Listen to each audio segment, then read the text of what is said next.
اللہ الرحمن الرحیم والصلاة والسلام علی رسولہ الکریم اما بعد۔ محترم سامعین و ناظرین، السلام علیکم ورحمۃ اللہ وبرکاتہ۔ میں ہوں حافظ محمد شعبان، اپنے چینل نور اسلام سے آپ سے مخاطب ہوں اور آپ کو خوش آمدید کہتا ہوں۔ آج ہم بات کریں گے نماز عید الفطر اور عید الاضحیٰ کے طریقہ کے حوالے سے، یعنی اس کا طریقہ کیا ہے اور اس کی نیت کیا ہے۔ سال میں چونکہ 2 دفعہ یہ موقع آتا ہے، انسان بھول جاتا ہے، تو طریقہ سماعت کر لیجئے۔ سب سے پہلے نیت سماعت کیجیے، اس کے بعد نماز عید الفطر اور عید الاضحیٰ کا طریقہ بھی۔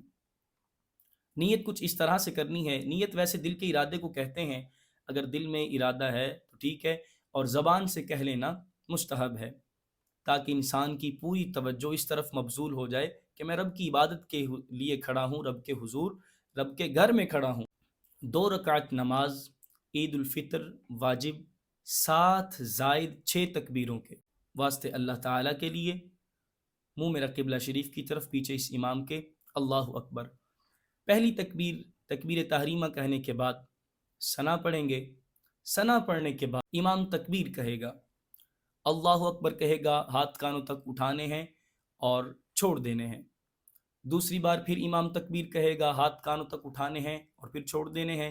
امام تیسری تکبیر کہے گا، ہاتھ اٹھانے ہیں اور چھوڑنے نہیں بلکہ باندھ لینے ہیں۔ امام قرات کرے گا، سورہ فاتحہ پڑھے گا، ساتھ میں سورت ملائے گا، رکوع سجود کرے گا۔ 1 رکعت مکمل ہوئی، اب دوسری رکعت کے لیے کھڑے ہوں گے، تو دوسری رکعت میں پہلے امام قرات کرے گا، ساتھ میں سورت ملائے گا، اور اس کے بعد امام 3 تکبیریں کہے گا۔ امام پہلی تکبیر کہے گا، اللہ اکبر، ہاتھ کانوں تک اٹھانے ہیں اور چھوڑ دینے ہیں۔ امام پھر تکبیر کہے گا، ہاتھ کانوں تک اٹھانے ہیں اور چھوڑ دینے ہیں۔ تیسری تکبیر امام کہے گا، ہاتھ کانوں تک اٹھانے ہیں اور چھوڑ دینے ہیں۔ جب چوتھی تکبیر امام کہے گا تو رکوع میں چلے جانا۔ اس طرح ہم نماز مکمل کریں گے، اور مقتدی اتنی بلند آواز میں تکبیر کہے گا کہ وہ خود سن سکے۔ اور اس نماز میں، یعنی عید الفطر اور عید الاضحیٰ میں، دونوں کا طریقہ ایک ہی ہے، بس نیت میں آپ نے نام چینج کرنا ہے۔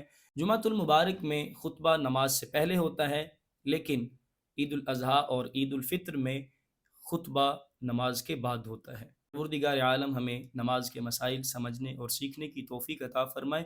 وما توفیقی الا باللہ العلی العظیم۔